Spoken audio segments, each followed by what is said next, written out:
አሰልጣኝ አብዮት ነው። አሁን ያስገባውላችሁ በቀጥታ ስርጭት ላይ አብዮት፣ እስኪ መጀመሪያ ራስህን ገልጸህ ከዛ ወደ ጥያቄያችን ለመግባት እሞክራለሁ። ያው አብዮት ተስፋዬ ይባላለሁ።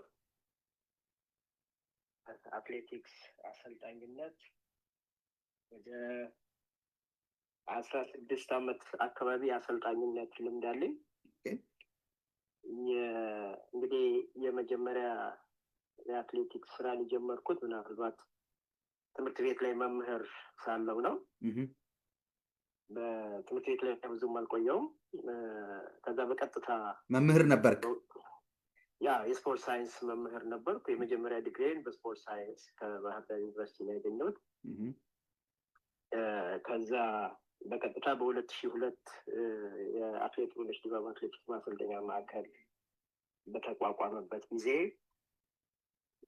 እንደ ሀገር በወጣው ማስታወቂያ ላይ ተወዳድሬ በወቅቱ በረዳት አሰልጣኝነት የረጅም ርቀት ረዳት አሰልጣኝነት በዋናነት የ5000 ሜትር ረዳት አሰልጣኝ በመሆን ነው እንግዲህ ወደ አትሌቲክስ ሙያ የገባሁት። ከዛ በሂደት ያው እዛ ማዕከል ውስጥ ወደ 10 ዓመት አካባቢ ቆይቻለሁ።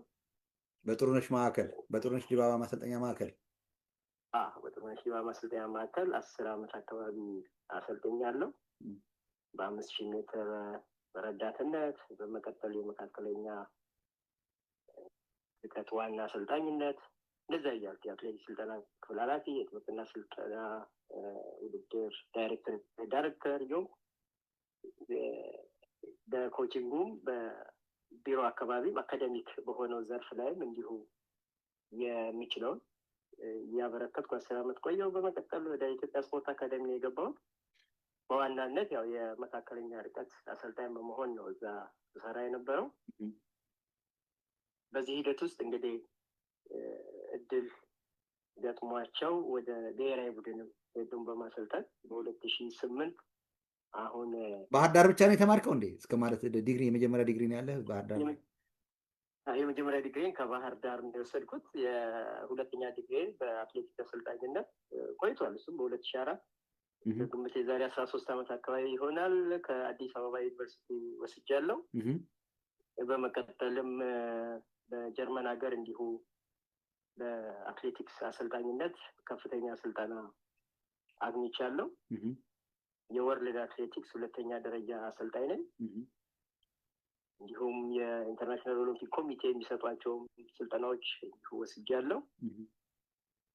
በተጓዳኝም አርሲ ዩኒቨርሲቲም እንዲሁ በቢዝነስ አድሚኒስትሬሽን ማስተርሴን ተምሬያለሁ። አሁን የኢትዮጵያ አትሌቲክስ አንተን ራስን ከገለጽክልን በኋላ የኢትዮጵያ አትሌቲክስ ችግር ምንድን ነው ትላለህ? አትሌቲክስ ችግር እንደ አሰልጣኝ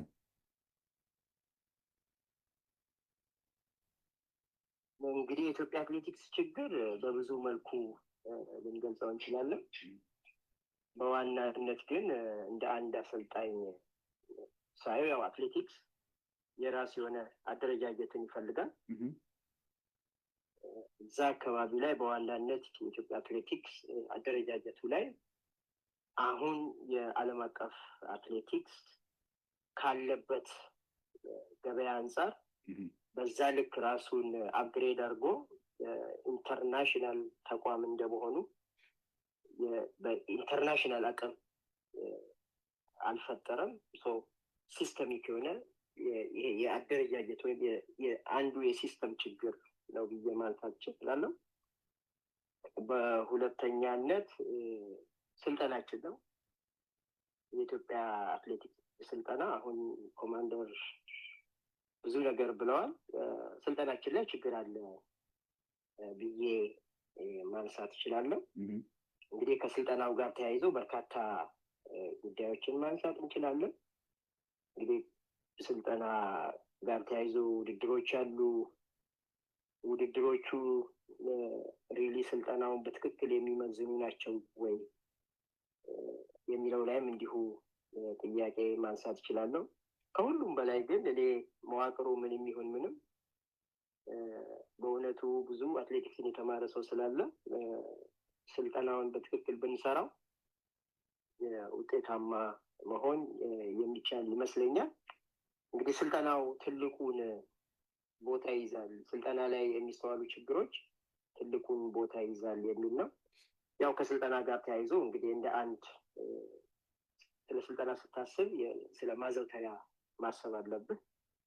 ማዘውተሪያ አካባቢ ላይም እንዲሁ አሁን የተለያዩ ሀገሮች ላይ በምናየው ልክ ኢትዮጵያ አትሌቲክስ ውጤታማ የሆነ ስፖርት ነው። ያ ስፖርት የሚመጥነውን ፋሲሊቲ አለው ብሎ ለመናገር አያስደፍርም።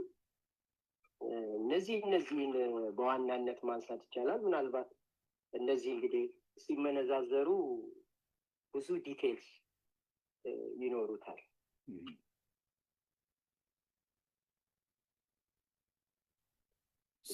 ምናልባት ስለዚህ ስልጠና ትልቅ ችግር አለበት ነው የምትለው? ያ እንግዲህ የመጀመሪያው ያው ስልጠናውን የሚመራው ተቋሙ አይደል? ኢትዮጵያ አትሌቲክስ ፌዴሬሽን እንደ አንድ ሀገር አቀፍ ስፖርት ማህበር ወይም ፌዴሬሽን እንግዲህ የአትሌቲክስን ስልጠና ውድድርም ለአትሌቲክስ ተኮር የሆኑ ጉዳዮችን በዋናነት ይመራል። ስለዚህ ከምናልባት ከአደረጃጀቱ አንጻር እንዳልኩ ቀደም ብዬ እንዳልኩ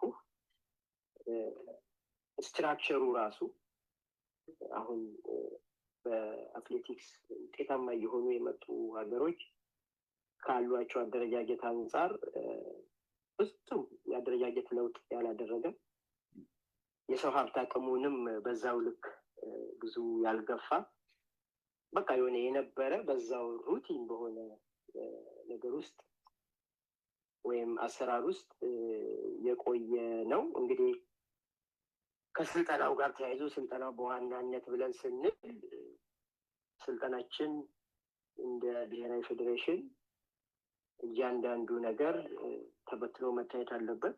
ከፍልስፍና አንጻር የኢትዮጵያ አትሌቲክስ ስልጠና ፍልስፍና እንዴት ነው?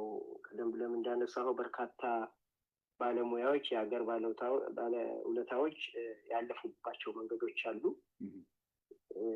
በከፊልም ቢሆን የእነሱን ሀሳብ ለመስማት እድል አግኝቻለሁ።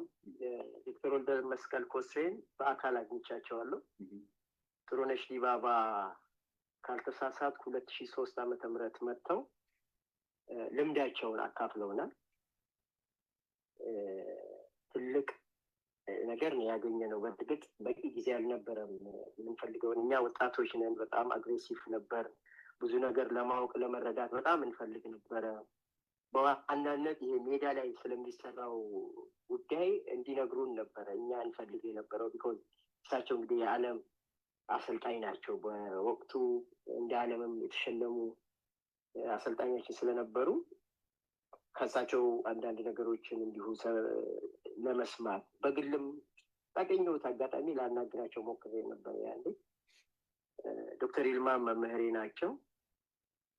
ማስተርስ ስማር አስተምረውኛል። ከእሳቸውም ብዙ ያየናቸው ነገሮች አሉ። ምናልባት እንግዲህ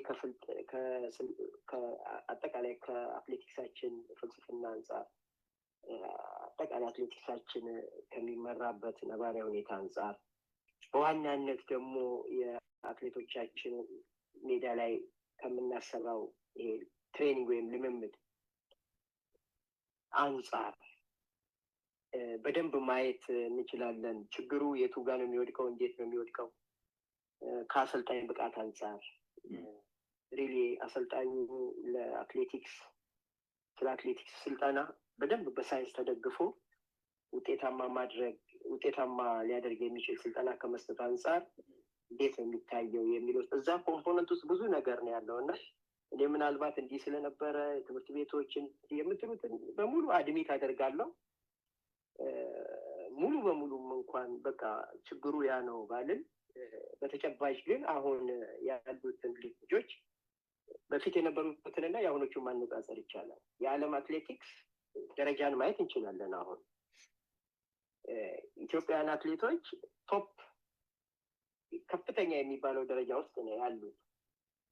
ያን ጊዜ የነበረውን ፐርፎርማንስ አሁን ካለው ፐርፎርማንስ ጋር ማነጻጸር እንችላለን። በእርግጥ አሁን ሳይንሱም ቴክኖሎጂውም ሁሉ ነገር ተሻሽሏል። ጫማው በራሱ በሚሮጥበት ዘመን ላይ አሁን ያለውን ፐርፎርማንስ ከያን ያነጻጽረ አሁኑ ይሻላል ማለት ትንሽ አስቸጋሪ ቢሆንም ስልጠናው አካባቢ ላይ በትክክል ባለመሰራቱ አሁን የሚስተዋሉ ችግሮች እያጋጠሙ ያሉትንም መጠቀም ስላልቻለ ነው። ይሄንን የምለው ቤዙ ላይ መሰራት የለበትም በሚል አላምንም። እኔ አትሌቲክስን ብዙ ዓመት አስተምሬያለሁ። ኦልሞስት ወደ 10 ዓመት አካባቢ አስተምሬያለሁ። አትሌቲክስን አሰልጣኞችን አስተምሬያለሁ። ከኪድስ አትሌቲክስ ጀምሮ እስከ ሃይ ፐርፎርማንስ ድረስ መሰራት እንዳለበት በጣም ከሚያምኑ ሰዎች አንዱ ነኝ። ትምህርት ቤት አካባቢ ቤዝ አድርጎ መሰራት እንዳለበት፣ እያንዳንዱ የአትሌቱ እድገት በልኬት እየተለካ እየተመዘነ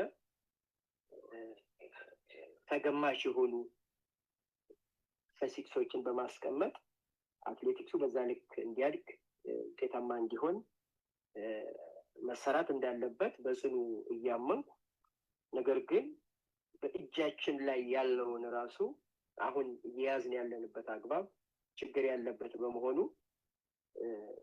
ምንም እንኳን ልጆቹ በዓለም አቀፍ ደረጃ በከፍተኛ ደረጃ ላይ ቶፕ በሚባለው ደረጃ ላይ ያሉ ቢሆኑ እነዚህኑ አትሌቶች ራሱ ውጤታማ ማድረግ ያልቻልንበት ችግር ነው አሁን የሚስተዋለው እና ምናልባት ይሄ ለምን ሆነ የሚለውን ያው አሁናዊ አንዳንድ ነገሮችን ከዛ አንጻር ማንሳት ይቻላል፣ ቀደም ሲል ሲሰጥ ከነበረው አንጻር ማለት ነው። እና ስለዚህ ስልጠናው አካባቢ ላይ በተለይ ከአሰልጣኞች እና ከአሰልጣኞች ልማት በትክክል የስፖርት ሳይንስን ተረድቶ የአትሌቲክስ ትሬኒንግን ኤክስኪዩት ከማድረግ አንጻር ያለ የእውቀት ክፍተትንም እንዲሁ ታሳቢ አድርጎ ለውጤቱ መዳከም ወይም መቀዛቀዝ ምክንያቶችን መደርደር ይቻላል፣ ብዙም ጥናት ሳያስፈልገው ማለት ነው። ኦፍኮርስ በጥናት ቢፈተሽ ጥሩ ነው። ከዛ አንጻር በደንብ ማንሳት የሚቻል ይመስለኛል። እና ያው እንግዲህ ስልጠና ነው አሁን ዓለም እየቀደመን የመጣው ስልጠናውን አዘምኖ ነው። የኛ ብቃት ያላቸው ባለሙያዎች አለመኖር ነው ወይስ ያሰራሩ ነፃነት አለመስጠት ነው ብለህ ታስባለህ? በስፖርት ምን አለ መሰለህ፣ ሁሌ ውጤታማ ሆነህ ላትቀጥል ትችላለህ። የዛሬ 20 ዓመት የነበረው አጠቃላይ የማህበረሰባችን መስተጋብርና ዛሬ ላይ ኮምፕሊትሊ የተለያየ። አሁን ዲጂታል ወርልድ ሳይንስ እና ቴክኖሎጂ ወይም የዲጂታላይዜሽን ዓለምን በከፍተኛ ሁኔታ እየናጠ ባለበት ልክ የዛሬ 20-25 ዓመት አካባቢ በነበረው ዛሬን ማሰብ አይሆንም። ምናልባት አንዳንድ ያደጉ ሀገራት አሸናፊ አትሌቶችን 1-2 ያምጡ እንጂ አትሌት የመሆን ፍላጎትም ኮምፕሊትሊ ለማግኘት የሚቸገሩ ሀገሮችን በዛው ልክ አሉ፣ ብዙ አማራጮች ስላሉ ማለት ነው። እና ከዛም አንጻር ምናልባት ማየት እንችላለን። ሰው እኔ ስልጠናችን አካባቢ ላይ ችግር ቢኖር እንጂ ቤዙ ብቻ ስለተመታ በዚህ ደረጃ ውጤት እያጣን መጥተናል የሚለው ምናልባት ሙሉ በሙሉ መከራከሪያ ላይሆን ይችላል የሚል ሀሳብ ነው ያለኝ። ስልጠናው ላይ ዘርዘር አድርጌ እንትን ልል ይችላል። በተለይ ከኛ ከአሰልጣኞች ቃት አንጻር አጠቃላይ እንዴት ነው ስራውን እየሰራን ያለ ነው ከሚለው አንጻር ምናልባት አንዳንድ ነገሮችን ማንሳት ይችላለሁ። በዛ ልክ ፕሮግራም ይሄ የሚፈቅድ ከሆነ እሱም በሌላ ጊዜ እንመለስበታለን ካለንም ጊዜ አኳያ። ስለዚህ ስልጠናችን መፈተሽ አለበት ብለህ ነው የምታስበው? የኢትዮጵያ አትሌቲክስ ፌዴሬሽን ያለበትን ችግር ለመቅረፍ አዲስ ባለሙያ አምጥቷል። የጽህፈት ቤት ኃላፊ አምጥቷል። ይህ የጽህፈት ቤት ኃላፊ አብረህ ሰርተኸዋል ብዬ ጥሩነሽ ስላልክ ምናልባት አብራችሁ ሰርታችኋል የሚል እምነት ይኖረኛል። አብረን ሰርተናል።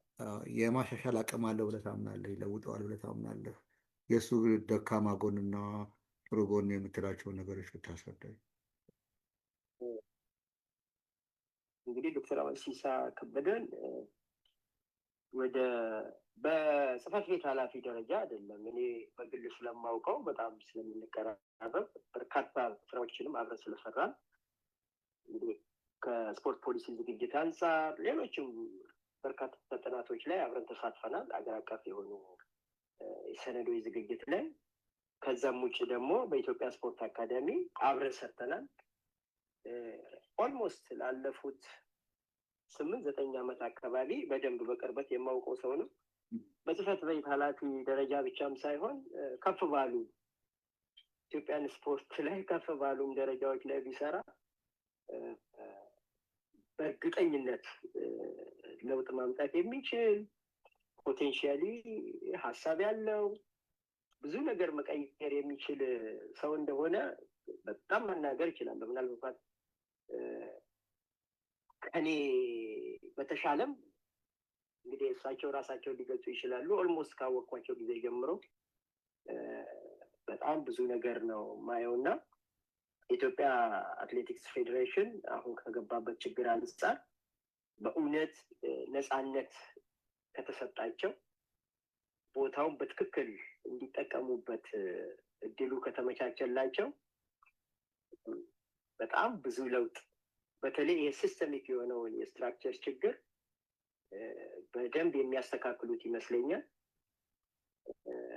ከዛም ባለፈ ከአደረጃጀቱም ባለፈ ስልጠናችን ራሱ እንዴት መቃኘት አለበት። እሳቸው አሰልጣኝ ናቸው ባይ በሀገር አቀፍ ደረጃ አሸናፊ የሆኑ ልጆችን ያፈሩ አሰልጣኝ ናቸው።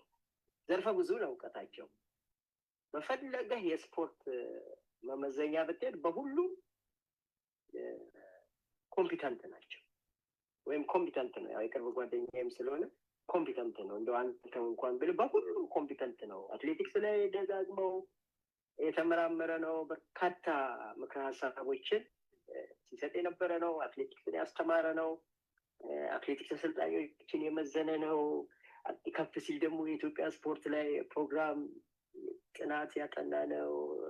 እንዴት አድርጌ ልግለጽልህ? እና አሁን ሁኔታዎች አስቻይ ከሆኑ ሙሉ ኃላፊነት ኖሯቸው በዛ ልክ ድጋፍ የሚያገኙ ከሆነ እርግጠኛ ነኝ ቢያንስ ይሄ ነው ችግሩ እንዲህ ስለሆነ ነው የሚለውን ቢያንስ በዚህ የመፍትሄ ሀሳብ የኢትዮጵያ አትሌቲክስ ሊሻሻል ይችላል የሚል ግልጽ የሆነ ሮድማፕ ማሳየት እንደሚችል እዛ ላይም አመራርም መስጠት እንደሚችል እተማመንበታለሁ እና ብዙ ነገር እንደሚቀይር ቅንጣት ያህል አልጠራጠርም። በጥሩነሽ ዲባባ ከሰሯቸው ስራ ቀየሯቸው ብለው የሚያምኑት የትኛውን ነው? እንግዲህ የጥሩነሽ ዲባባ ማሰልጠኛ ማዕከል በጣም ውጤታማ የሆነ ማሰልጠኛ ማዕከል ነው። በሚፈለገው ልክ ብዙ ፕሮሞት ያልተደረገ ነው። በርካታ ልጆችን ለክለቦች ለሀገር የሚያበቃ ነው። እንግዲህ አሁን እነሱን መዘርዘርም ባይቻል እሳቸው እዛ ከገቡ በኋላ አጠቃላይ የተቋሙን አደረጃጀት ሪፎርም አድርገዋል። ዝም ብሎ መዋቅር መስራት ሳይሆን በጥናት ማለት ነው። በሀገሪቷ ስፖርት ላይ ከፍተኛ ልምድና እውቀት ያላቸውን የዩኒቨርሲቲ ምሁራንን በማሰባሰብ የአካዳሚውንም ባለሙያዎች እንዲሁ በማሳተፍ ሪፎርም ነው የሰሩት። ስትራቴጂክ ሪፎርም በመስራት አዲስ መዋቅር ነው የዘረጉት። በዛ መዋቅር መሰረት እንግዲህ የሰው ሀብቱን ያሟሉ፣ ጎን ለጎን ደግሞ ሌሎች ከመሰረተ ልማት አንጻር ለምሳሌ በሀገራችን በአይነቱ የመጀመሪያ የሆነ የስፖርት ማገገሚያ ማዕከል ወይም ሪሃቢሊቴሽን ሴንተር በተቋም ውስጥ እንዲኖር አድርገዋል። በብዙ መሳሪያዎች የታገዘ የሚፈልጉትን ያህል አልሰሩም። በጣም ትንሽ ጊዜ ነው የነበራቸው ቆይታ። በብዙ መልኩ ተቋሙን እየለወጡ እያሻሻሉ ባሉበት ወቅት ነው ወደ ኢትዮጵያ ስፖርት አካዳሚ በጥናትና ምርምር ምክትል ዋና ዳይሬክተርነት የመጡትና ብዙ ነገሮችን ለመቀየር ለማሻሻል ሞክረዋል። በዛም ብዙ የሚጠቀሱላቸው በተቋም ውስጥ በነበሩ ሰዓት የሰሯቸው ሌጋሲዎች በቀላሉ ማንም ሰው ሊያነሳላቸው ይችላል። በዋናነት ግን የስፖርት ማገገሚያ ማዕከሉ ትልቁ ነው። ስልጠናው እንዲሁ በፍላጎት ሳይሆን በሰነድ የታገዘ እንዲሆን መካከለኛ ርቀት የሚመራበት አጠቃላይ በሀገር አቀፍ ደረጃ ምንም እንኳን በተቋም ቢሆንም የ10 ዓመት ዳታ በማሰባሰብ ትንተና በመስጠት ከዛ በመነሳት ስታንደርዶችን እና ኖርሞችን ለማስቀመጥ ሞክረዋል። ይሄንንም አጠቃላይ ስፖርት ምሁራን ባሉበት አዳማ ላይ በማስተዋወቅ መጽሐፉንም አሰራጭተዋል እና ብዙ ሰዎች ያን መጽሐፍ አግኝተው እየተጠቀሙበት ያለ ይመስለኛል። በመቀጠልም ሌሎቹ የስፖርት አይነቶች ላይ በከፍተኛ ደረጃ ለመስራት እየሰሩ ባሉበት ነው እንግዲህ ወደ ኢትዮጵያ ስፖርት አካዳሚ የተዛወሩ። ስለዚህ አሁን የኢትዮጵያ አትሌቲክስ ፌዴሬሽን ያለበትን ችግር ይታደጉታል በጽህፈት ቤት ሆኖ ነው ወይስ በቴክኒክ ቦታ ላይ ሆኖ ነው የሚታደጉት ብሎ የሚያምኑት? እንግዲህ ጽህፈት ቤት ላይ ሆነው ጽህፈት ቤቱን ማስተካከል ነው በዋናነት። ጽህፈት ቤቱ አጠቃላይ ስልጠናው በስሩ ነው። ስልጠናው እንዴት ይመራ የሚለውን ያስተካክላሉ። አንድም ሁለተኛ ውድድር እንዴት ይሁን፣ ሌሎች ከግብአት አቅርቦት አንጻር በምን አይነት ሁኔታ ግብአቱ ይቀርብ እንዴት ቢሆን የሚለውን እንግዲህ ከፍም ብለው ከባህልና ስፖርት ሚኒስቴር ጋር በመነጋገር አጠቃላይ የኢትዮጵያ አትሌቲክስ ስልጠና የተሻለ መደላድል ኖሮ ቀደም ሲል ወደነበረው ውጤታማነት እንዲመለስ በማድረግ ረገድ እንግዲህ እንደ ጀነራል ሴክሬታሪ አክት ማድረጋቸው በጣም በከፍተኛ ሁኔታ እንደሚያግዝ ነው። እንግዲህ እቅዳቸው አይታወቅም። እንግዲህ እቅዳቸውን ያስተዋውቃሉ የሚል እምነት አለኝ። ስልጠናና ጥናትና ምርምር አንድ ላይ ነው። ያ ዲፓርትመንት እንዴት ይስራ፣ ውድድሩ ደግሞ እንዴት ይስራ፣ ፋሲሊቲው እንዴት ይሁን የሚለው ሌላው ፋይናንሱም ማርኬቲንጉም እንዲሁ የሰው ሀብቱም እንዴት መመራት አለበት የሚለው ላይ ብዙ ለውጥ ያደርጋሉ የሚል እምነት አለኝ። ዝም ብሎ ከነበረው ሩቲን ትንሽ ስትራቴጂክ የሆነ እይታ አምጥተው ከዝም ብሎ ሀገር አቀፍ አንድ ተቋም ከሚሰራውም በዘለል የኢትዮጵያ አትሌቲክስ ፌዴሬሽን ኢንተርናሽናል ተቋም ነው እና የኢንተርናሽናል ቁመና ያለው አይነት ተቋም አደረጃጀት እንዲኖረው ሊያደርጉ እንደሚችሉ ተማመናል። አዎ ማለት ቅድም የሚያሰሯቸው ማለት በነፃነት የሚሰሩ ከሆነ ብለዋል። እኔ በምን አምናለሁ መሰለህ? የትም ቦታ ላይ ሆኜ ስሰራ የትም ቦታ ላይ ለዛ ቦታ ታስፈልጋለህ ተብዬ እንደተመደብኩ ነው የማውቀው። ከዛ ውጭ በዛ ቦታ ላይ ሰው ጣልቃ እንዲገባብኝ አልፈልግም። ስራዬን እሰራለሁ። ከዛ ውጭ ማንንም አልፈራም። በቃ ስራዬን ነው የምሰራው። ስለዚህ እኚህ ሰውዬ የተማሩ ናቸው። ይሄ ቦታ አይመጥናቸውም። ከዚህ ቦታ ላይ ከዚህ የበላይም ቦታ ላይ መስራት የሚችሉ ሰው ናቸው። እንደው እንዲህ አይነት ችግር ያጋጥማቸዋል ብለህ ስጋት አለህ? አልቆረቡበት። ከዛ አላሰራ ካላቸው ጥለው አሳውቀው ጥለው መውጣት ነው። እንግዲህ እንደ ጽህፈት ቤት ኃላፊ የራሳቸው ማንዴት አላቸው። በራሳቸው የሚወስዱት ማንዴት አለ። ከፍ ሲል ደግሞ ለስራ አስፈጻሚ እየቀረበ በስራ አስፈጻሚ የሚወሰኑ ውሳኔዎችም እንዲሁ ይኖራሉ። ኢትዮጵያን አትሌቲክስ ሊሸከም የሚችለው መዋቅር ወይም ሪፎርም ይሄ ነው። በዚህ አይነት አደረጃጀትና አሰራር መምራት ብንችል አጠቃላይ ስፔሲፊክ ቱ አትሌቲክስ ከታች ጀምሮ በዚህ አግባብ መስራት ቢቻል ውጤታማ ልንሆን እንችላለን ብለው የሚያቀርቧቸው ብዙ ፕሮፖዛሎች፣ ሀሳቦች ሊኖሩ ይችላሉ ለስራ አስፈጻሚው እና በዋናነት ስራ አስፈጻሚው ነው እንግዲህ ስራ አስፈጻሚው በእሳቸው ተነሳሽነት፣ ሀሳብ አመንጭነት ሌሎችንም አትሌቲክስ ተቆርቋሪ የሆኑ በርካታ ምሁራን አሉ። እነሱንም በማሳተፍ የተሻለ አደረጃጀት ይሄን አትሌቲክስ በዚህ ደረጃ ሊያሻሽለው ይችላል ብለው ስራ አስፈጻሚው ሲያቀርቡ እንግዲህ ስራ አስፈጻሚው በዛ አግባብ እየተቀበለ አፋጣኝ ምላሽ እየሰጠ እየወሰነላቸው ያም ደግሞ ወደ መሬትም ወርዶ እንዲሰራ ድጋፍ የሚያደርግላቸው ከሆነ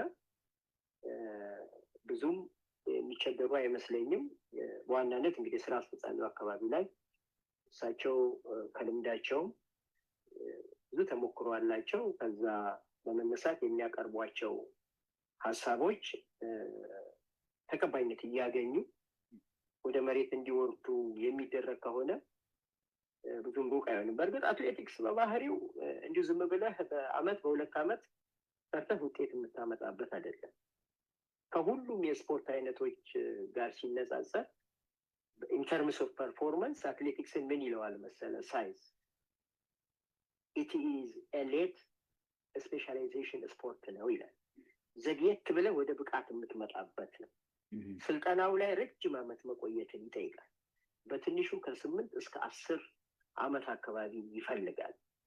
ይሄ ሲሆን አሁን ባሉን አትሌቶች እየተፎካከርክ ከታች ጀምረ ደግሞ ተተኪዎችን በስፋት የሚበጡበትን መደላድል እየፈጠሩ አሁን ያለው አሁን ባለን ራሱ እኔ በግሌ አሁን ባሉ ልጆች ራሱ የተሻለ ውጤት ማምጣት የምንችል ይመስለኛል።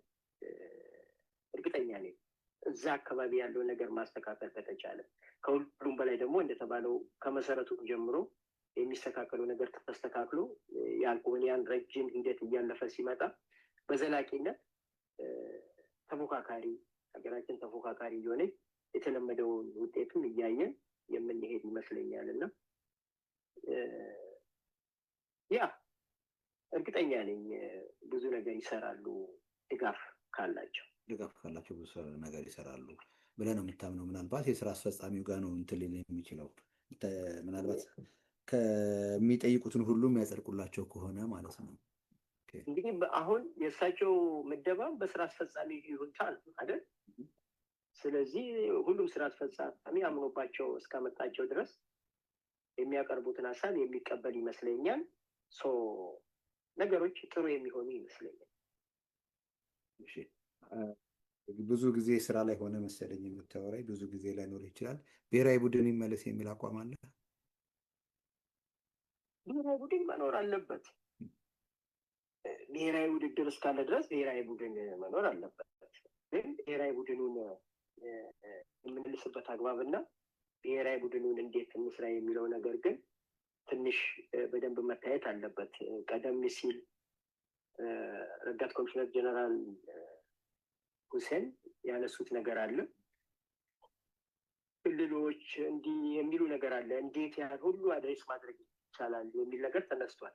እኔ ደግሞ ምን ሀሳብ አለ መሰለህ፣ እንግዲህ ብሔራዊ ቡድን አትሌት የሚባሉት ይብዛ ሚነስም በብሔራዊ ደረጃ ወደ ስልጠና የደረሱ ናቸው አይደል? እነዛ ልጆች እኮ እንደው ያለማጋነን እርግጠኛ ነኝ ከ90% በላይ የሚሆኑት አዲስ አበባ ነው ተሰባስበው ያሉት። ቢኮዝ የለማ ታች ላይ ስልጠናው የለም። አሁን ከዛ መጥቶ አገርን በመወከል ደረጃ በጣም ጥቂት አትሌቶች ካልሆኑ በስተቀር አብዛኛው የሀገራችን አትሌቲክስ ስልጠና አዲስ አበባ ዙሪያ ነው የሚሽከረከረው። እሱን ነው መበተን የሚያስፈልገው። እሱን አመለካከት ነው መስበር የሚያስፈልገው። እነዚህ ብሔራዊ የሚባሉት ልጆች ሞስትሊ ክለብ አካባቢ ያሉ ልጆች ናቸው። ዝቅ ሲል በማሰልጠኛ ማዕከላት በአካዳሚዎች ሊኖሩ ይችላሉ። በጣም ካሉ በጣም ጥቂት ናቸው በክልል ደረጃ ያሉት። የ2008ቱ አይነት ብሔራዊ ቡድን ይመለስ ባልልህም ይሄ አሁን የታሰበው እሳቸው የሚያነሱት ዲሴንትራላይዝ ተደርጎ ልጆች ባሉበት ይሰልጥኑ፣ ክትትልና ድጋፍ ስራው በዛው ይቀጥል የሚል ነገር አለ። እሱም ያው ሙሉ በሙሉ ስለቀረ ነው እና እኔ ከሃይ ፐርፎርመንስ አንጻር ይታወቃሉ። ለምሳሌ ጥሩ ገማች ከሆንክ በቀጣይ ባሉን ውድድሮች ላይ እነማንን ልንጠቀም እንችላለን የሚለው እኮ በጣም የተለየ ፐርፎርማንስ ካልመጣ በስተቀር የምናየው ነው። እና አትሌት ሰለሞን ባረጋም እኮ አነሳው፣ ይኸው ሂድ ወደኋላ አለ። በቃ ላለፉት እነዛ ሁሉ ውድድር እኛ ነበርን ስንወዳደር ትሬንዱ አለ። በነ ኃይሌ ጊዜም ቀጥሎ በነ ቀነኒሳ በነ ስለሺ ጊዜም በነ ጡርዬ ጊዜም የሆነ ትሬንድ አለ እኛ ሀገር ላይ። አንዴ የሚመጣ አትሌት ምን ያህል ሊቆይ እንደሚችል ይገመታል። ኦፍኮርስ አንዳንድ አትሌቶች ደግሞ አስገራሚ አትሌቶች አይመጡም ማለት አይቻልም። እና ለምሳሌ የቀጣዩን ኦሎምፒክ እነማን ሊደርሱ ይችላሉ የሚለውን መገመት አለበት የኢትዮጵያ አትሌቲክ ፌዴሬሽን። በተአምር ኦሎምፒክ አሁን ከሚታወቁ አትሌቶች ውጭ የሆነ አትሌት ሊመጣ ይችላል ብሎ እያሰበ ከሆነ አስቸጋሪ ነው። ቢኮዝ ከየት እንዴት የት እየሰራ ያለ ተረተኸኛል። የሚታወቁ አሉ። እነዛ ልጆች አሁን 3 ሳምንት ወይም 1 ወር ሰብስቦ ያውም በጣም ኦርጋናይዝድ ባልሆነ ቀደም ብሎ እንግዲህ ሲናገሩ ሰምተሃል። እነ ሳሚም እነ አስፋውም አሰፋም ሲያነሱ የነበረውን አይተሃል። እንዲሁም መሰባሰብ እራሱ አልነበረባቸውም እንዴ ትላለህ አንዳንዴ። ያ ሁሉ ሜስ ካለ ተሰባስቦ የሆነ ቲም ስፕሪት ነገር ለመፍጠር የሚደረገው ጥረት በዛ ሁሉ ችግርና አለመግባባት አለመስማማት እንትን የሚል ከሆነ እዛ አካባቢ ላይ የሆነ ነገር ማሻሻል አለበት። እዚህ ላይ ዶክተር አመንሲሳ ጥሩ ስራ ይሰራል የሚል እምነት አለን እና እኔ ይሄ አሁን በቀጣይ ያሉን ውድድሮች ክሊርሊ ተለይተው እነዚህ ውድድሮች ላይ እነማን ፖሲብል ካንዲዴት ሊሆኑ ይችላሉ የሚባሉ ልጆች ክሊርሊ ከተለዩ በኋላ የነዛን ልጆች ስልጠና በጣም በቅርበት መከታተል ከተቻለ እና በዛ ልክ ማዘጋጀት ከተቻለ ጥሩ ነው። በዛ ደረጃ ማዘጋጀት ይቻላል። ሌላው ይሄ ከልምምድ ካምፕ አንጻር ትንሽ አደረጃጀቱን የጠበቀ በጣም ስትራክቸር የሆነ የትሬኒንግ ካምፕ ስርዓት ቢኖረን በጣም ጥሩ ነው። እንዳልኩ ከአዲስ አበባ የሚወጣበት ሁኔታ መመቻቸት አለበት። አትሌቱ ማመን አሁን ያው አትሌቱም አዛዥ ነው። በአትሌቱ ፍላጎት ነው አብዛኛው ነገር የሚሆነው እኮ አሁን ባለው ኮቺንግ በአትሌቱ አይ ከአዲስ አበባ አልሄድም ካለ በቃ አይሄድም። አትሌቱ ነው የሚመራው ኮቹን። ምን ጥያቄ አለው? ምን ጥያቄ አለው? እስኪ ቀጣይ አንድ ወር ሰመራ ሆነን እዛ ነው ልምምዳችን የምናደርገው ብሎ ቢል አንድ አሰልጣኝ እኔ ሊሳካለት አይመስለኝም። ይዞ ሄዶ ለማሰልጠን በጣም የሚቸገር ይመስለኛል። እንትን ስላልሰጠው ነው አይደል? የሆነ በቃ ያንን አትሌት የሚያዝ ሲስተሙ ነው አይደል? ይሄን ነገር የፈጠረው ሲስተሙ ነው እና እዛ አካባቢ ላይ ትሬኒንግ ካምፕ አንጻር በተወሰነ ደረጃ ማየት ነው። ሌላው እኛ የለንም። ይሄ የብሔራዊ ቡድን ትሪያል የለም። እኛ ኦፍኮርስ በዛ የውድድር ህጉ ወይም ደንቡ በሚያስቀምጠው ጊዜ ውስጥ ባስመዘገቡት ሰዓት መርጠን ነው የምንሰበስበው።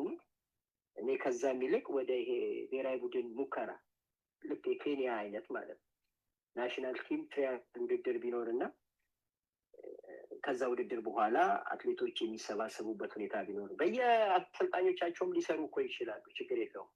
ግን አሰልጣኞቹ መናበብ አለባቸው። በአትሌት ኮች በግንኙነት ውስጥ 3 ሞዴሎች አሉ በዓለም ላይ። ከነዛ 3 ሞዴሎች 2ቱን አትሊስት መተጋገዝ ይችላል። እኔ የሚጎድለኝን ነገር አንድ ሌላ አሰልጣኝ ሊሞላልኝ ይችላል። ያው እኛ ተቀራርበን አንነጋገርም። አብዛኞቻችን የመጀመሪያውን ሞዴል ነው የምንጠቀመው። ይሄ ኤስኮርት ጋርድ መከልከል ማለት ነው። ለማንም ምንም አትፈቅድም። በራስህ ነው የምትይዘው። በፓርትነር አይሰራም። በፓርትነር ይሰራል ስልጠና። እኔ የሚጎለኝን ከሆነ አሰልጣኝ ጋር በፓርትነር ልጄ ነው። ምናልባት ደግሞ በትራንስፈር እኔ ባለውበት ቦታ ያለው የፋሲሊቲ አቅርቦት ሌላው ነገር ምቹ ስላልሆነ አንተ ጋር ሄዶ እንደዚህ ስራ ትሬኒንግ ፕላኑ ላይ ትነጋገራለህ ማለት ነው በልጁ ላይ። ይሄ ትራንስፈር ይባል 3 ሞዴል ነው ያለው እንግዲህ በማገድ በፓርትነር በመተጋገዝ እና እንዲሁም የተሻለ ስልጠና ሊሰጥ የሚችል ወደ ተሻለ ቦታ ሄዶ ደግሞ መስራት እንዲችል ትራንስፈር በማድረግ በማዘዋወርም ይሰራል እና አሁን እነዚህ ኤሪያዎች ላይ አሰልጣኞች በደንብ አግሪ ቢያደርጉ ሁሉም አስተዋጽኦ እንዳለ ልጁን ግን ውጤታማ ማድረግ ይቻላል። የሁሉም አስተዋጽኦ እንዳለ ማለት ነው። ታች ያመጣው ሴይንግ አለው፣ ላይ ያለውም የሚያግዘው ነገር አለ። ሁሉም አንደርስታንድ ተደራርገው ቢሰሩ የተሻለ ነገር ይኖራል የሚል እንትን አለኝ። የብሔራዊ ቡድን ዝግጅት ላይ ፌዴሬሽኑ ያው ጠንከር ያለ እንትን መውሰድ አለበት። አንድ አይነት ነው የእኛ ሀገር የብሔራዊ ቡድን ዝግጅት ተመሳሳይ ነው። እዛ ላይ እስከ መች ትነጋገራለህ? እንዲሆነ ወበቃማ ነበረ፣ ታይተን የማናውቀው ሙቀት ነበረ፣ እኛ ስንወዳደር ዝናብ ዘንቦ ነበረ። እንደዚህ አይነት ምክንያቶች ብዙም መቅረብ የለባቸው። ያሸነፉ አሉ እዛ ጋር እኛ እንደ ሰበብ የምናነሳቸው ምክንያቶች ሳያጋጥሟቸው ስለሰሩ እኮ አይደል፣ በዛ ልክ ስለተዘጋጁ ነው። በነዛ ሁሉ ነባራዊ ሁኔታ ውስጥ ተዘጋጅተው ነው ወደ አሸናፊነት እየመጡ ያሉት እና እኛ እንግዲህ በጣም መማር አለብን። ለመናገር ካለፉት ውድድሮች ምንድነው የፓሪስ ኦሎምፒክ ክፍተታችን ምን ነበረ? ከዝግጅት አንጻር ቡዳፔስት ላይ እንዴት ተዘጋጅተን ምን አይነት ውጤት አመጣል? ወደኋላም ሄደ 1-3-4 ኦሎምፒክ ወደኋላም ሄደ። የዓለም ሻምፒዮናዎችንም በዛ ልክ ሄደ።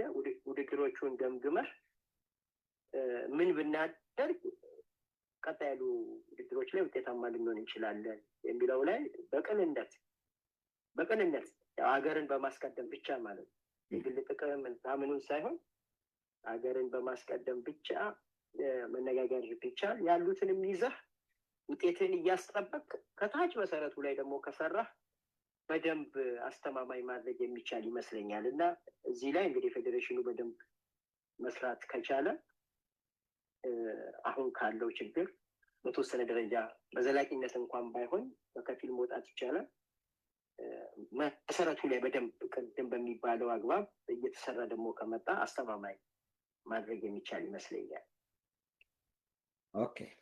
ስለዚህ ለመጨረሻ የምታስተላልፈው መልእክት ሰዓትም እንዳልይዝብህ የስራ ሰዓትን እንትን ብለህ ነውና እኔ እንግዲህ አሁን በቃ የኢትዮጵያ አትሌቲክስ የሚመለከተው ሁሉ በቃ መንቃት አለበት። በተለይ እንደ አሰልጣኝ በደንብ መንቃት አለበት። ማሰልጠን ማለት የሆነ ወረቀት ላይ የተጻፈ የሆነ ትሬኒንግ ቁጥር እሱን ወስዶ ልጅ ላይ ማሰራት ማለት አይደለም። አሰልጣኝ መሆን ማለት በሆነ አጋጣሚ የሆኑ ልጆችን ይዞ እድል ገጥሞ ውጤታማ ስለሆኑ በቃ የጨረስኩ አሰልጣኝ ነኝ ብሎ ማሰብ፣ ይሄ እንደዚህ አይነት ነገር መቆም አለባቸው። የሰው ልጅ ላይ ነው የሚሰራው። የእኛ ሙያ በጣም ከሚያስደስተኝ ነገር አንዱ የሰው ልጅ ላይ ነው የምትሰራው።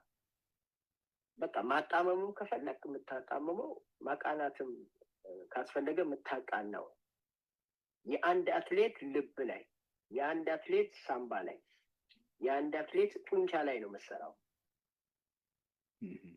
ስለዚህ ያ ስልጠና ወይም ልምምድ ከነዚህ ጉዳዮች አንጻር በትክክል አውቀህ ተረድተህ ልጁን ሊያሳድገው ሊያሻሽለው የሚችል ስልጠና ስለመስጠትህ እርግጠኛ መሆን አለብህ።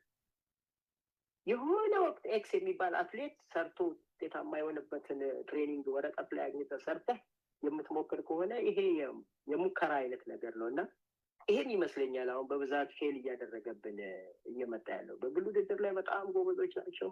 ሀገር አቀፍ ውድድር ላይ ስትመጣ ይወድቃል። አንድ ጓደኛ ባለፈው በጣም አስቷል። ይሄ የሻምፒዮንሺፕ ልምምድ፣ የኦሎምፒክ ልምምድ ሮቤል ነው ሮቤል የሚባል ልጅ ያ በጣም ጎበዝ ልጅ ያ ነው ጭብጡ። ያ እዛ ላይ በደንብ የታጠቀ አሰልጣኝ መኖር አለበት።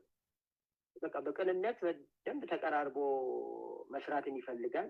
ቅን መሆንን ይፈልጋል። ባይዘወይ እና መተጋገዝን ይፈልጋል። ቅንነት ስፖርት በባህሪው ህብረት ነው። በቃ ተቀራርበህ እዚህ ጋር ጎደለኝ፣ እንዲህ ይሄንን ሰርቼ እንዲህ ያጋጠመኝ ምን ትላለህ? ምን አስተያየት አለ? እዚህ ጋር ምንድን ነው የተሳሳትኩት? ምንድን ነው ያጠፋሁት? በጣም ተቀራርበን መነጋገር መቻል አለብን። በጣም ሰው ተቀራርቦ መስራት ከቻለ፣ ተነጋግሮ መስራት ከቻለ፣ መረዳዳት ከተቻለ የአትሌት ችግር የለብንም። እኛ የመሰልጠን ፍላጎት እንደምታየው እንግዲህ ከኢትዮጵያ ስፖርት አካዳሚ ብቻ ማየት ትችላለህ። በ15 ቀን ውስጥ ከ16-17 ሺህ በላይ ልጆች ሜዳ ላይ ተገኝተዋል። ያውም ኔትወርክ በማይሰራበት በስልክ በተለያየ ፕላትፎርም ሰምተው ችግር የለም ማለት ነው። የስልጠና ፍላጎት ችግር የለም። ያንን በትክክል ሰርቶ አልምቶ ለዓለም ገበያ ከማቅረብ አንጻር ነው ጋፕ ያለብን እና የስልጠና ፍላጎት የወጣቶች ችግር የለብንም። እነዛን ግን በደንብ ማምጣት ካልቻል በእውነት በጣም አስቸጋሪ ነው የሚሆነው። ሰው ሁሉ ይሄንን አይቶ ምንድን ነው ክፍተቴ፣ ምንድን ነው ችግሬ፣ ምን ባደርግ የሚለውን ሀሳብ መስጠት አለበት። አሁን ወደ አመራርነት ለመጡት የኢትዮጵያ ፌዴሬሽን ጽሕፈት ቤት ኃላፊ ያላቸውን እንዲህ ቢሆን እንዲህ ቢመራ የሚሉትን ሁሉም በጽሁፍ በተገኘው አጋጣሚም ሀሳባቸውን አጋርተው ወጥ የሆነ አሰራር መፍጠር እንድንችል እንዲሁም ወደ ነበረው ክብራችንም መመለስ የምንችልበት ላይ ሁሉም ቢረባረብ የሚል ሀሳብ ነው ያለ። አሁን በተናገርከው ነገር ላይ አንድ ነገር ተሰቀስክብኝ። የመጨረሻ ብዬ ካልኩ በኋላ አንድ ነገር አስታወስከኝ።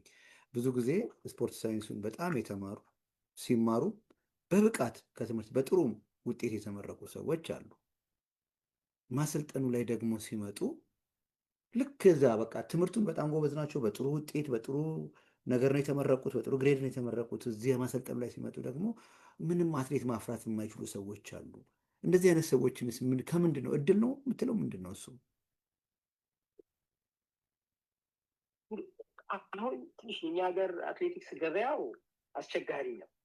አሁን እነዛ ሰዎች የት ነው እየሰሩ ያሉት፣ ከማን ጋር ነው እየሰሩ ያሉት የሚለውን ነው እንግዲህ። ይሄ ሲስተሚክ ችግር አለ ብዬ የምልህ በትክክል የት አካባቢ ነው እየሰሩ ያሉት፣ ሳይንሱን ተምረው አውቀው ልጆችን ማውጣት አልቻሉም የሚባሉት እነማን ናቸው? እንዲሁ ንግግር ብቻ እንዳይሆን ብዬ ነው። አሁን ዩኒቨርሲቲ አካባቢ እንዳትል አንድም ዩኒቨርሲቲ ቡድን ያለው የለም።